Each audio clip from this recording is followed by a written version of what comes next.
Hi friends, welcome back to my channel. You can call me Kai and this is my crafty corner of the internet where I talk about mostly cross stitch, and today we're back with another monthly floss tube update video. So this one probably isn't going to take too very long because I only have 2 projects to show you again this month. But again, I was able to get a lot of progress done on both of those projects and I'm really pleased and excited with that. I didn't have any new starts, I still don't have any finishes, but I'm working towards one, so yeah, we'll just go ahead and get right into it. So starting off with my whips, the first project I have to show for you today is June Blooms by Heaven and Earth Designs with artwork by Margaret Morales. I'm stitching this 1/1 full cross on 25 count pre-gridded Zweiart Lugana with DMC threads. Here is where I was at last time you guys saw it. And then after stitching on this for 19 days in February, here's where I'm at now. So I've made quite a bit of progress. I'd say I'm halfway through page 4. And my goal is to get the top row of pages finished by mid-June. So, and the way I've been divvying out the pages, there are only 5 pages across the top. So I'd say I'm making really good progress there. So after stitching on this for 19 days in February, I added 4,516 stitches for a total of 28,562 and 13.73% complete. Well, my goal for February was to stitch 3,164 stitches, which I surpassed, and I'm really pleased with that. I definitely think having just like an overall monthly goal to try to aim for each month is a lot easier on me than trying to do like a set daily stitch goal, because that opens me up to being able to stitch on it a lot in a day. Usually Thursdays are my biggest stitchy days right now. So I'm able to get like around between 400 and 500 stitches done each day or each Thursday. So that helps out a lot. And then it allows me to decide, okay, I'm not really feeling like stitching on this today, and so I don't feel pressured to keep up with it, as long as, you know, I'm still on track to hit my minimum target for the month. So that's working out really, really well, and I think I'm going to continue that moving into March. Here, let me bring this in just a little bit closer so you can see more of the detail.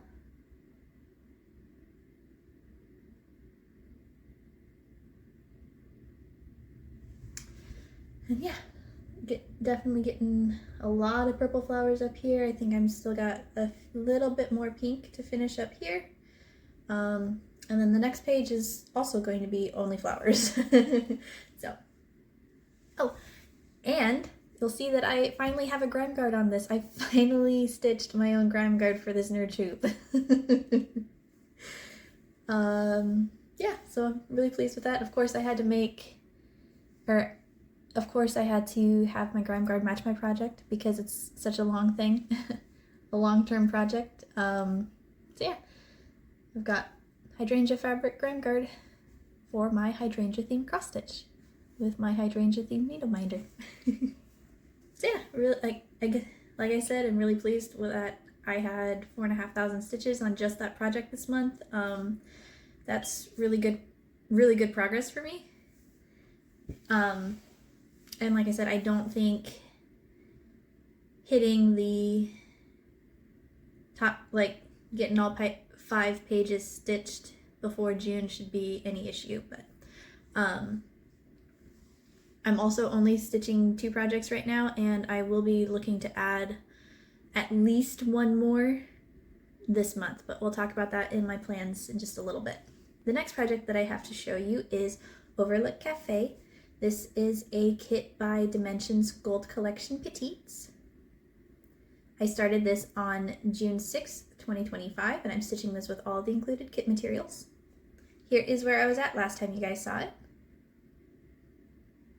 And then after stitching on this for 26 days in February, here is where I'm at now. Yeah, that's I've made a lot of progress on this. So last year this was my travel only piece, and it would only get worked on like maybe once a week when I had my weekly get out of the house coffee stitchy time. I decided that I really want to try to finishing this year. Originally it was going to be just any time before June, but I think that I really want to focus on getting this finished within the next couple of months, just so I can get this size, just so I can get this nerd tube and the project case back. I'm not used to these little pieces taking me this long. Like I said, I've been working on this since last June.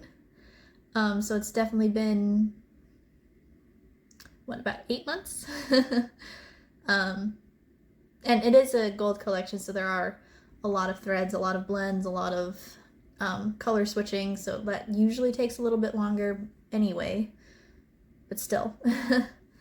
There are a few different things coming up that I really want to start stitching.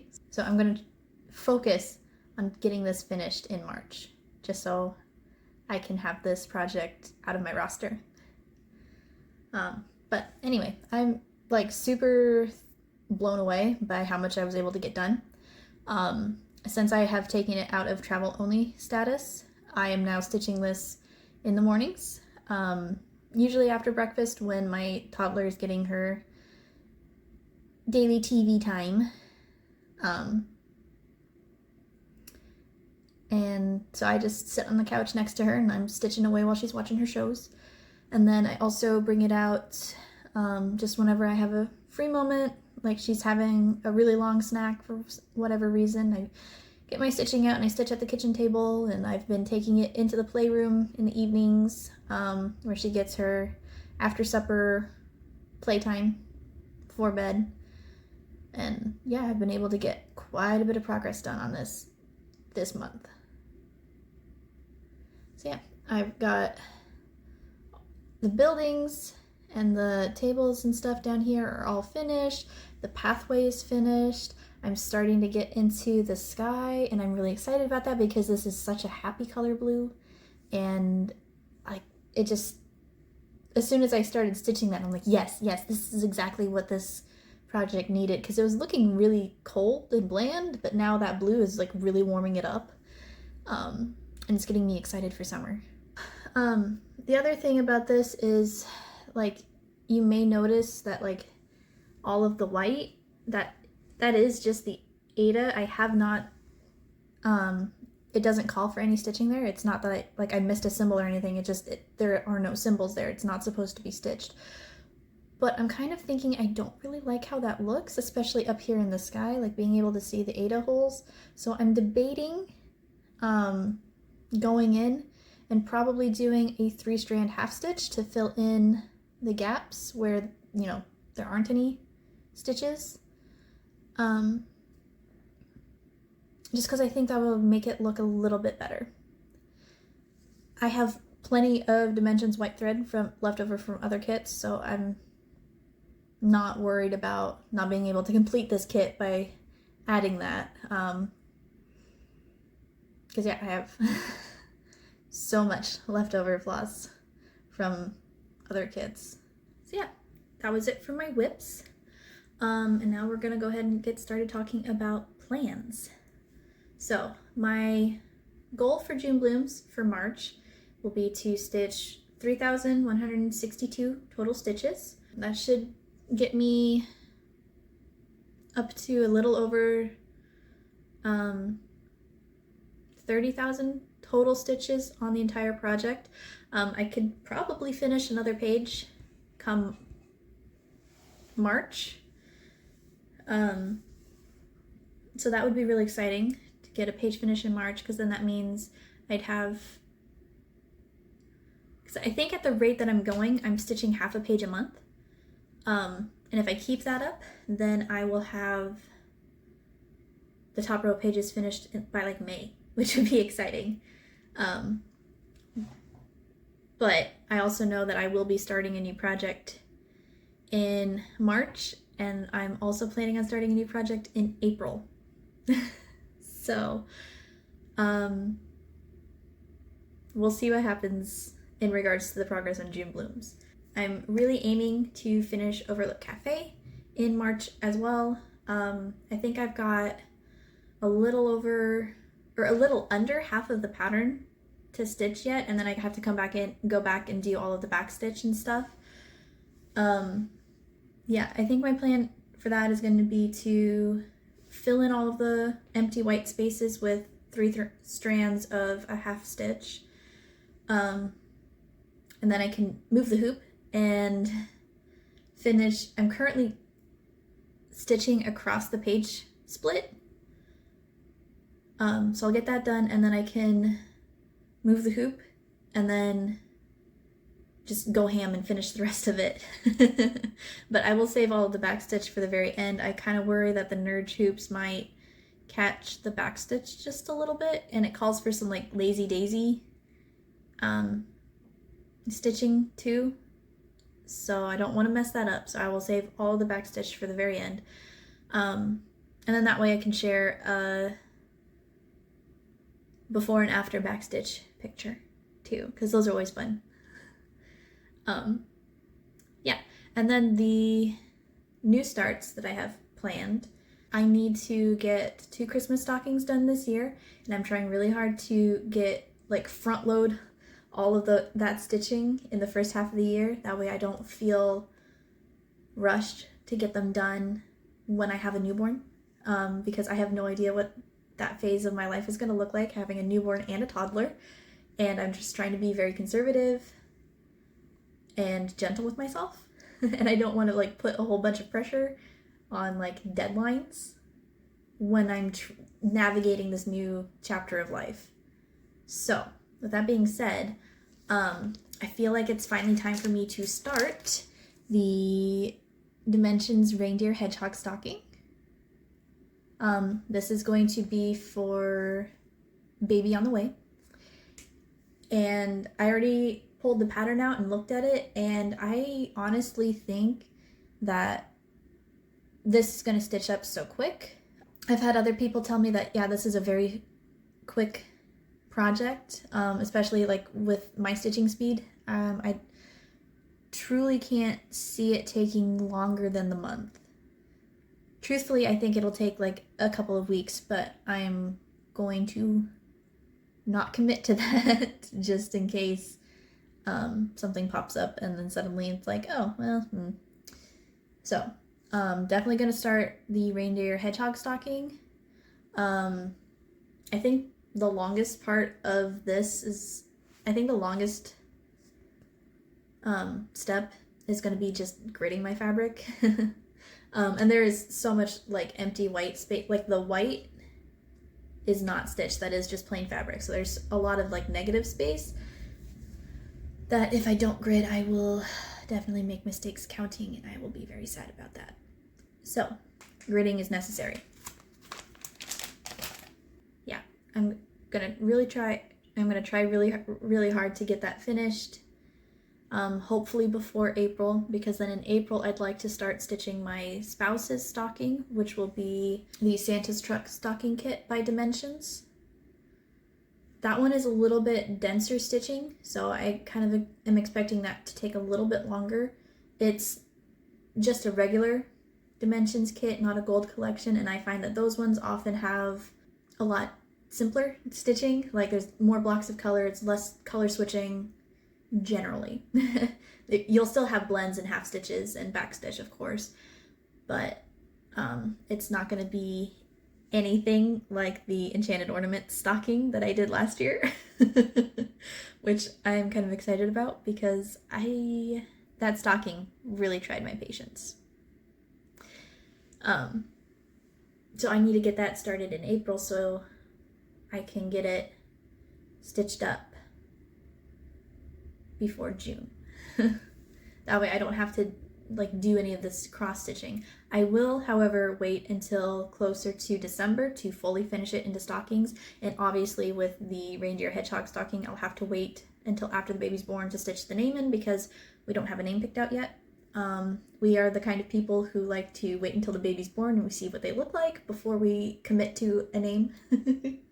Yeah, so that's the plan, my plan start for March. And then today, March 1st, I learned that Need a Lot Designs is hosting another stitch along. It is called the Life at the Cottage Stitch Along, and pre-orders opened today. And of course, I immediately jumped on that because I really love Need a Lot Designs' patterns. I love her style. I just, like, it's the perfect amount of color changes, I think. And that makes it very enjoyable for me to stitch. So it's not too much confetti, but it's not too much boring, monotonous color blocking either. And I had a blast doing the Secret Grove stitch along last year. And so I was waiting and waiting and waiting for another stitch along to come out from Need a Lot. And it's here. So yeah, you can currently pre-order it. I'll put a link to Need a Lot's website in the description if you're interested in joining. And the first part will release April 1st. It's 8 releases every 3 weeks, so the stitch along will run from April 1st to August 26th. I was able to keep up with the Secret Grove last time, but we'll see what happens because I'm going to have a baby right there in the middle of all of that. So yeah, like I said, I've already pre-ordered this out. I've got the field guide. I just need to start getting everything kitted up. I've got to place an order for a few threads because I don't have any, because I'm missing some colors. And then I think for fabric, the field guide said any pale colored fabric would work really well. The model's being stitched on a light green. I did consider using the same fabric from the Twigs and Tea stitch along because I still have enough of that. Like, I still have a decent sized chunk, but I did a quick floss toss with the yellows, and I think the yellows are going to blend into the fabric too much. I know Need a Lot likes to do lots of shading, so I'm sure like most of those light yellows will be surrounded by darker yellows. But I also can't rule out there being some little sparkles and stars. So I can't use the 18 count marigold from Dying for Cross Stitch because I had the light colorway and I just don't think it's going to work with those yellows. But looking in my stash, I realized I have this still. This is 18 count Celestine Ada by Fiber on a Whim. It's this really pretty, like, pale blue. I'd call it like an ice blue, and there's some slight mottling. It's very subtle. It shows up much better in person than it does on my camera because I don't have the greatest lighting setup, but you can kind of see it up in here. Just some slight mottling. But to me, it looks like a beautiful, gorgeous spring morning sky, and I think that will work really, really well for this stitch along. And I will be getting that prepped, so like I'll get the fabric cut and gridded and all of my threads ordered and basically kit up the whole thing this month too. That way, as soon as the release drops on April 1st, I will go ahead and get started. So yeah, I think that's it for today's video. Something that I've been kind of toying around with is the idea of including more sewing on my channel. I tried to do this a little bit last year, but it felt weird putting sewing projects in with my cross stitch updates. I very much like things to be compartmentalized. Plus it just kind of makes for a really long video to edit if I mush it all together, and I do not have that much free time for editing, so I'd rather split out the videos. So I think what I'm gonna do, because I've been doing a lot of sewing so far this year, like I've made, I want to say like 8 things So I think what I'm going to do is I will do a quarterly sewing project roundup video and just go over everything that I made within the last 3 months, and have that be its own video. That way those of you who are only here for my cross stitch can, you know, skip that video. That's perfectly fine. Or if you are interested in seeing the things that I sew, like the gram guard, for instance, which I know isn't super spectacular because it seems like a lot of cross stitchers like will sew their own gram guards, but I also made this cute little bandana that I'm wearing today, and a few garments for myself, mostly PJs, but you know how it is. And I'd like to show them. I'd like to share those things. Yeah, I will do that next month. At the end of the month, I will record a sewing project roundup for the last, for the first 3 months of the year. So yeah, thank you guys so much for watching. If you're new here, please feel free to follow along with my journey if, you like what you saw. And if you've been around here for a while, thank you so much for continuing to come back and commenting and stuff. Like I said, I'm trying to be better about responding in a timely fashion, but oftentimes what happens is I get the notification and I check it right away, even when I'm probably shouldn't, and then I forget that I had that notification because it's gone off of my phone. But yeah, please take the time to be kind to yourself and do something that you enjoy, and I will see you guys next month. Bye friends, happy stitching!